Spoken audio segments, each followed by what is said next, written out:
Nnyo webali ddala atumbudde atulaba gy'osinza okuba nga ate otulengera ze Big Bro Jamal ow'e Nakaseke. Oli otya muganda wange, bikutwala bitya? Nkimanyi nti si birungi naye ate awamu era si bibi nnyo. Tuli awo tubalansinga bwe tutyo. Nsanyusa okukola muganda wange. Nsaba obuze ku Bannayuganda. Munnayuganda atulaba kulamusaako nenkwebaza okuba nti ofaayo okumanya ebifa ku nsi yo n'ensi ezikwetoolodde. Era nenkusaba obusabi nti beera omuntu afaayo okumanya biki ebifa mu ggwanga lyo. Era ofeeyo nnyo okulaba nti okolerera enkyukakyuka mu ggwanga lyo ekyo kisobose. Oba tosobodde zeenyigiramu wa amagezi, oba towadde amagezi wagira abawi b'amagezi naye osobola okukyusa eggwanga lyo. Oddiruusa w'owulira nti olyagalira naye ekituufu kiri nganzi bwe mumanyi, sirowooza nti eriyo munnayuganda ali comfortable oba omumativu ennyo ng'eggwanga lye nga bw'alira kati nze ndi mumativu nga bwe ndaba erisaanye okuba nti litambula. Okay, bamwita Francis Bwambale. Tumumanyi nnyo nga omusajja ow'ebyemizannyo newankubadde mukulembeze kubanga kansala yeesimbawokko ate era kyemmanyira akomawo naye abasinga era bw'ekifaananyi bw'okiraba omanyi nnyo bakumanyidde nnyo mu bintu by'emizannyo. Kitegeeza ate bw'obanga omanyiko ne ku byobufuzi awo kijja bba kituyambako nnyo. Francis, tulabye ebintu bingi oba abakulembeze bangi naddala bannabyabufuzi mu Uganda. That is Dr. Kano Kizza Besigye retired. That is General Mugisha Muntu. That is actually nejuzi nalabako ku is it General Narweise yali Kano manye erinnya lyamulwako nnyo. Namulabako ko nga commenting about principal Robert Kyagulanyi Ssentamu and the Honorable Mathias Mpuuga. Na commenting ku mbeera ye yaliwo. Okay, ngenda kukutwala ndowooza ku kintu ekiri current. Ebira byonna tujja binyumyako, inshallah tujjagera tuwongerako. Naye waliwo ekintu ekiri current ennaku zino ne Joe Principal yakyogeddeko, President wa National Unity Platform n'akyogerako n'agamba nti bwe muba mulowooza nti okuta abaana abo okubasiba bizinensi yange mubasumulule kale bizinensi efe. Oluvannyuma lwa Honorable Dr. Balaam Barugahale okuvaayo n'akola statement n'agamba nti bizinensi ya Kyagulanyi oba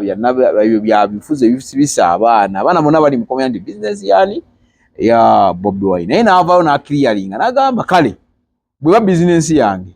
mugite gwenga munnabyabufuzi engeri ensi gyetambula simanyi njagala we Bannayuganda ekifaananyi ekituufu na kiki ky'olowooza ku kintu ky'okuba nti Bannayuganda beetaaga okuba nga basimululwa nga bateebwa ebweru abo abaasibwa mu butamanya n'okumanya. Waliwo abamanyi nga baamusiba nga amanyi kye baamusibira, ewabaawo oli nga baamusiba naye nga tamanyi kye baamusibira. Ssebo manyi emboozi ogitandikidde waggulu nnyo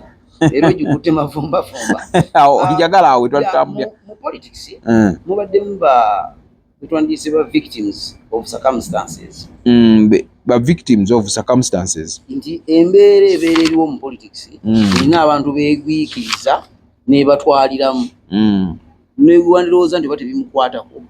naye ogenda okulaba nga kimukutteko bafamire nga kigikutteko kati itegese nakwetegeka. Oyogera ku baana abaasibwa oba abantu abasibiddwa olw'ebyobufuzi ba political prisoners world over nsi yonna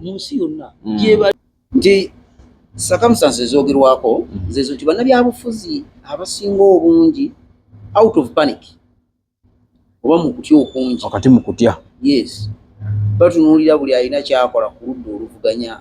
kabeere mutunzi wa nnyaanya wali singa ateekawo embeera nga ye ayagadde okusigaza entebe ye asobola omukwata naga musooke mumutereke male okuyita ku kino kyenkola kyendiko. Era bw'otegendereza mu kukwata wano olumu bamu n'obulamu bufa babufiirwa wakati mu kukukwata okuvumbavumba bamutwala gye bamutereka embeera ezibeerawo zonna ezo abamu n'okuzifiiramu bazikola ki bazifiiramu. Era kitera okwogeza ennyo ku gavumenti ezimu eziba zivuddeko ne bagaa nti gavumenti zibuzaawo abantu zimuzita abantu nti bafiira mu mbeera ekola ki efa wetu. Bayinza okutuma abakwata nga si babuvunaanyizibwa n'omugamba ekigambo ekimunyiiza naye nga yali ku mulimu ogwanga gwe genda okwate buli gw'osanga nga taddewo ki embeera. Kati awo nga ye akwata ye gwe omulimu ogwamuleezeza kukwata buli munna gwasanze nga labika awagira oludda olukola ki oluvuganya mu kaseera kali kavuga nti wabaawo embeera eyo tuli mu kaseera ka yes oli yeraliikiridde entebe ekola ki egenda nagamba abantu bokka abannemeseza abataddewo embeera balabika bigana basuubuza bali ku nguudo beegasse n'oli munnabyabufuzi akola ki anvuganya. Awo wabaawo obuzibu bwaki bw'amaanyi. Kati kyekikuliyetinga ba political prisoners emirundi enyinyi ne bakola ki ne babeerawo. Eriyo abalala bajja mu mbeera ey'entalo gavumenti ezimu bayinza okuba bagirwanyisa nga lutalo lwennyini abayigira baakoze eki baalumbye. Gavumenti eri mu buyinza bwekizuula nti abali mu nsiko abalwana balina enkolagana nabana abali eno kankuwa ekyokulabirako nti nze naliko mu lutalo lw'Obote bannaliwo ng'andika kido naye abali mu gavumenti bwe bakizuulanga nti ekyalo kino kireka kitereka abaki abayeekera nga bajja kujja bakyabuwa ekyalo ekyo kyonna bagambye nti buli abali kuno kasoba nga tosobola tulaga wali mujeekera tugenda naawe tubuulire mu kiwo tulage. Naye twali mu kaseera akazibu nti bwabeeranga eyo mu byalo byaffe by'omukisaku ebibamunanika n'awalala ng'oluusi emboozi obadde owulira mpulire nti kaakati bazze ne bakebera aba gavumenti nga balaba walitangira bamanya abo bayeekera baayiseewo babuulire we baayise. Naye twatukawo ne mu kaseera akazibu nga ali n'abayeekera bajja ne bakebera ate nabo nga bakoma ne bakebera bajja ne bakyambula ne bagamba nti balaba engatto y'amagye bamanya abamagye baabaddewo kati mubabuulire baalaze kugamba nga omuntu ali mu bitundu by'omu Luweero olina okuba omwegendereza ennyo okubeera mu mbeera eyogisabayivinga kyovola omuntu waga nti nva Luweero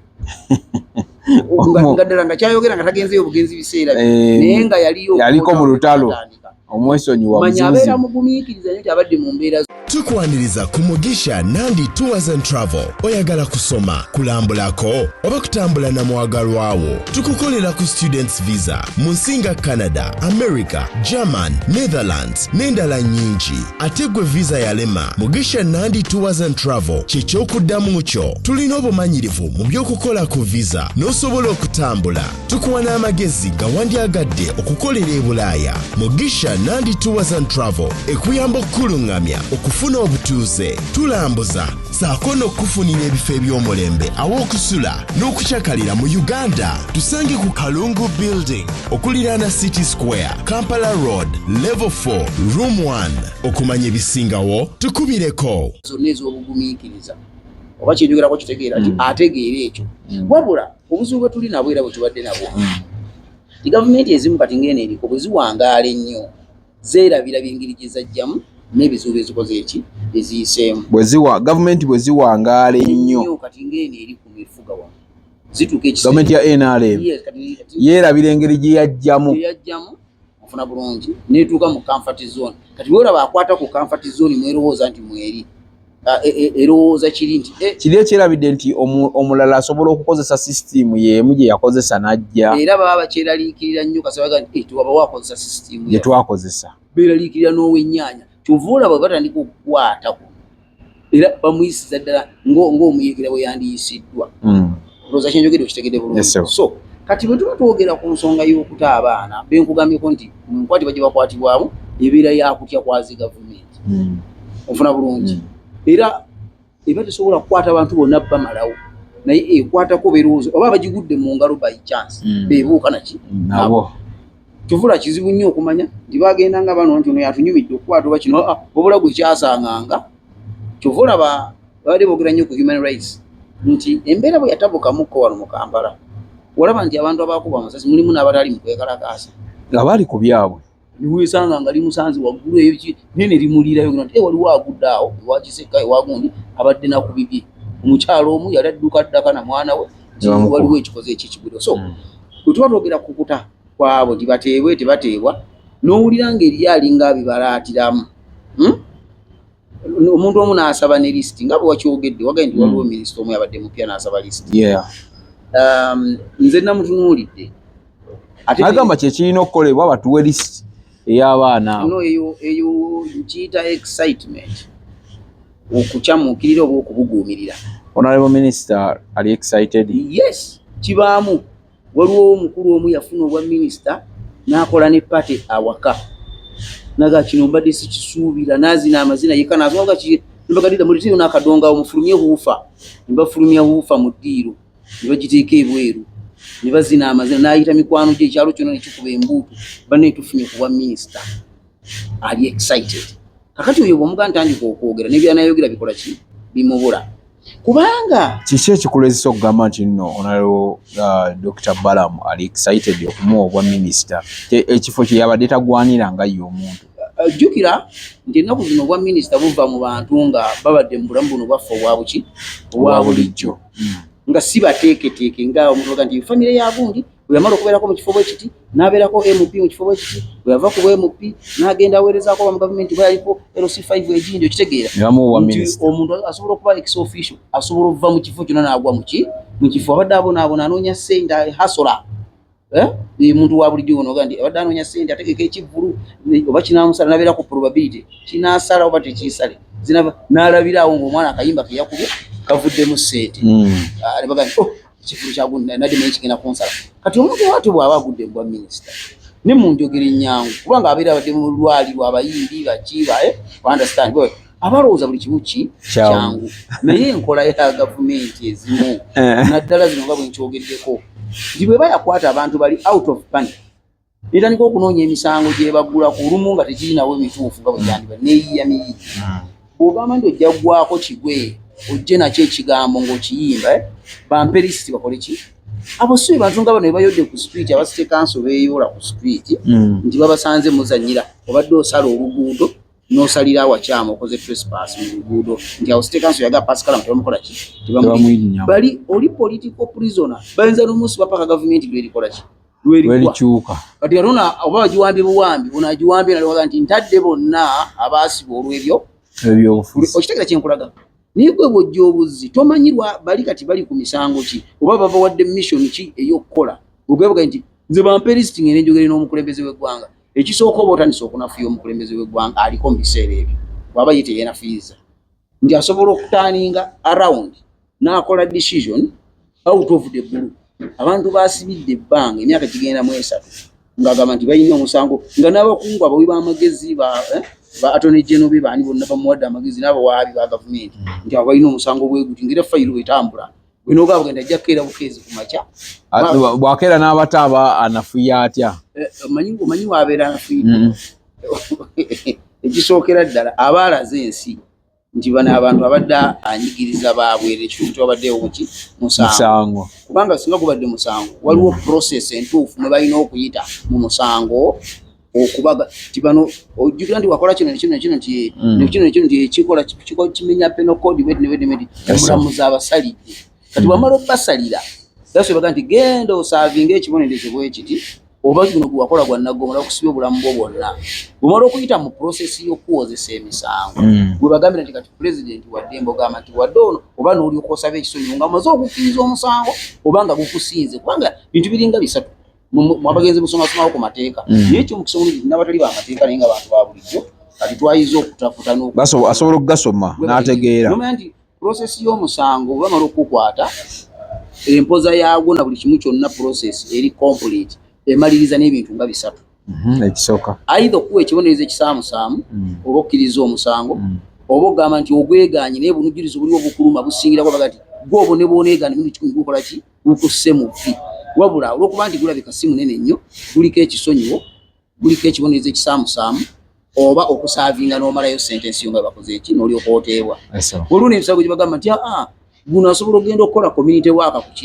kitundu ku kyalo adde yalimu ekkubo ayire kubanga corporal punishment yakiboko eyinza okuba teriyo esinga gubadde iri mu biseera bya mboko bani mukubye n'emboko naye bino twogera ku byabufuzi guno omusango gwa byabufuzi oli eyakukwata alina okujustifyinga nti ddala wali mukyamu nnyo wali oyagala oba kujjako na gavumenti tujjukirako mwami Bwambale nti president waliwo oba byali biseera kibwe yabuuliza bakola ki waliwo munnamawulire omu yali kati oba personal assistant yali ku UBC eyo gyakolera kubanga omukulembeze gwanga yali ayogerako eri eggwanga ku TV munnamawulire n'addayo n'amubuuza ng'ayogera ku mukyala gwe bayita Olivia Kwagala omukyala oyo n'amugamba nti waliwo n'omukyala gwe baasibira mu military barracks President Museveni n'abuuza yakola ki? Oli omwana agamba nti baamusiba naye nga bya bufuzi, waliwo n'abalala. Era kyeyava addamu n'abuuza baakola ki, musango ki? Nga kitegeeza omukulembeze w'eggwanga abantu abo bali mu kkomera tebamanyi, tamanyi kye baakola. Sigamba nti tamanyi oba tebamanyi kye baakola. Kati omukulembeze w'eggwanga tuyinza kugamba olw'okuba eriyo abantu abali mu kkomera be baleese. Oyinza omutega omuntu n'ate omuntu nga gwatayimulabe we namba ki namba emu. Niye ekyagezaako okubuuza yakola ki ovula bulungi nnyo yeewa gaapu wakati awo asobole okuddayo yeebuuze ku bantu bali nti omuntu gwe mutugamba okuta ddala kituufu process y'okumukwata n'ebigenderako byonna tekituyise bubi eno mu gavumenti tekituwe wandiise image embi nti bwe tuba tumukutte oba ne tumusiba oba ne tumuta tetugenda kuba nga abeetemye akalipo oba abeetemye engalike bagenti kawulawo omukazi baamukwata n'amalayo ebbanga. Naye ye omuwala mu kumubuuza yalaga nti Mwami Museveni tamanyi lwaki baasiba omuwala oyo, omukyala Olivia. Ate ng'era tulina okumanya nti mu nkola ya gavumenti zonna ddala zino eza Afrika zino si buli musango oguziddwa nti oli ali waggulu alina okugumanya. Eriyo n'abakola emirimu gya gavumenti mu nkola ey'abakabampaani. Minaga nti kankikole nze nkwate omuntu ono era ndage nti ofiisi yange ekola ki ekola. Ekyo mukisa omulungi nti bwabakoleredde enkola entuufu ey'amateeka ate abantu abo baali batazze era emirundi mingi tulabeyo bannabyabufuzi abawonye emisango naye nga babeera bamutwala wano olaba enkola gy'omutwala n'obugombo bubeerako oyinza kati ono gwazizza bw'avaayo oba n'amala awona nkoza aliba mwana waki wa mwana nyakoky'okulabirako ekyangu ennyo. Oyogedde ku bugombe naye abantu bangi babatwala n'ogamba ono wakufa. Kati kyengeza okulaga nti waliwo emisango egimu egizzibwa naddala ku sayidi y'ebyobufuzi. Kizza Besigye oyo anzipa ekifaananyi ekituufu yalikoko ku musango ogw'okulya mu nsi y'olwo. Dr. Kizza Besigye, yes. Nga tegiye egimu ku misango gy'olowooza nti oli bwagubeerako amazima agalona mugulu kizibu nnyo n'okudda ne ku ballot paper ndowooza bwe kyandibadde. Naye nalabako nga bamunominatingako nga ali mu kkomera ne bayita kifaananyi kye baanominatinga. Yaliko ku misango egy'okukwata oba mukazi luga nti yakwaliwo omukazi agamba nti Kizza Besigye yakola ki yamusobyako mu ngeri omukazi naye yaliwo omukazi tulaba ekitambaala mu kkooti omukazi ng'awoleza mu kitambaala n'ebigenderako byonna naye bwe twogerera tulagera okukola nti emisango egyo tegiriimu oba yagiwangula oba bagigoba ndowooza bagigoba na bugobi baga nti obujulizi bukoze eki buganye. So ekyo pulezidenti okubuuza yakola ki. Weewala abafere leka nkwanjuli Ham Connect UG ye kampani egenda okufunira omulimu ebweru w'eggwanga. Tulina emirimu egy'abawala n'abalenzi mu mawanga nga Iraq, Saudi Arabia, Iran, Bahrain, Qatar n'amawanga amalala mangi. Wano ku Ham Connect UG tutunda n'okugula emmotoka ssaako ne airport taxi. Gwe omwana ow'obuwala olina passport oba tolina jangu ku ofiisi zaffe. Ham Connect UG emirimu gy'abalenzi nagyo tugirina nga ba security guards, ba cleaner, ba housekeeper. Gwe ayagala okumanya ebisingawo tusange ku FB Tower Building ewa Bakuli room number C03 oba tukubire ku namba z'essimu zino noti 753936 ne noti 7551559193. Ffe aba Ham Connect UG tutuukiriza ekirooto kyo. Sijja gamba nti abatamanyi tebamubuliefinze naye emirundi egisinga obungi aba agula budde kumanya bwe bambuuza oba ono gwayogerako yoyo omutuufu okitegera bulungi ye mutuufu oba waliwo ekitali kituufu ayinza oddugwamu n'akola kati mukulembeze omulamba n'ayogera ku muntu bw'ati nga talina na musango era n'okumutola yamutadde abali mu kubayinga time wali amanye nti ono yono gwe baŋŋambye kubanga okimusuddeko buki busuuzi waliwo omukyala yabwadde gw'oleese bwino olabika omanyi era yamubuuza nti bw'oba okimanyi talina musango lwaki tiwakwataganye n'abaaki n'ab'obuyinza kikiri kyamugambye nti eriyo abakola ebintu najja n'akuyoola n'akutwala gy'akututte n'okuteekako emisango gye bakutaddeko naye nga n'omukulembeze takola ki tamanyi wabula bano aba politics nkulayirira ababeera mu political situations ezo emirundi egisinga obungi omukulembeze aba ateekwa okumanya abo abaasibiddwa abantu yeetaga brief eyo abalina okumanya bano abaasibiddwa ddala batuufu babadde bookya ebipiira oba babadde bajja ku State House Entebbe balina akasiru kunzijako yembeere so kati akyogeramu ng'akibalaatiramu nga bwegambye kiyinza omulya lwa nsonga emu babiri oli ayinza okuba kyalina interest mu basibe be era nga balina kye bamuzannyire yabasiba Mwami Museveni ayinza okuba general nga si ye tugambe kale government yabasiba ng'ekyabaliramu interest erimu abantu bangi waliwo ayinza okuba nga yabasiba nga yamuga nti bano bokkakasa twafuna bano tuba tukuze eki tumaze ng'abalirako neki ne ssente kati gwe bw'ogendayo nti ogenda obajjeyo nga Bala oyo gwe wagambye ani minisita Balaam nga gwe kyogereddeko olinga akyamuse oli ali mu kukola emirimu gye abaliko aga nti bano nange kwe nakwatira twakwata bameka nti bwe bati ne tuteekako misango ki ng'amanyi n'emisango nga kyekimusasuza n'okubakuuma obukumu era okubaleeta wali ku bunkenke buli bwe batwalira mu kooti masho nga ye gwe mulimu gwe oba okoze eki anaddamu gy'okulaga nti waliwo obunkenke waliwo ne ba political prisoners abalagala okugjako gavumenti betuwanyisa ennyo so nange nninze n'amaddu mangi era nga bw'okyogedde nti principal yagambye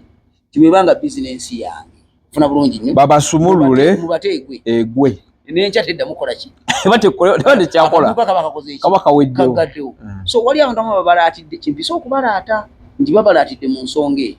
mwe babasiba kubanga biki principal kitegeera talina kyafuna mu baana abo nga bali munda otwala bulungi kubanga bawagizi be yalo bakikakasa bawagizi be nalumanya ne salokola ki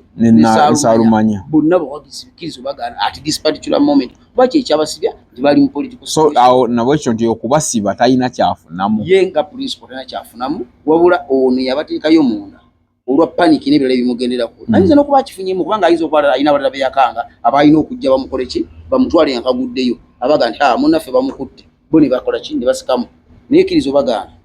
kebiri gavumenti kiseera kituuse nga tekyasobola kifunamu nga abantu abalina kupata ndine Francis Bwambale webale nnyo webalire ddala tewerayo nafa bamugisha Nandi Tours and Travel basangibwa ku Freedom wano ku State Square opposite nga wakava ku Mapeera bakugamba nti bw'oba oyagala visa ya Canada na America osobola okuba kubira ku noti 7587978183 beba mugisha Nandi Tours and Travel olw'ensonga ekyenjawulo kye bayina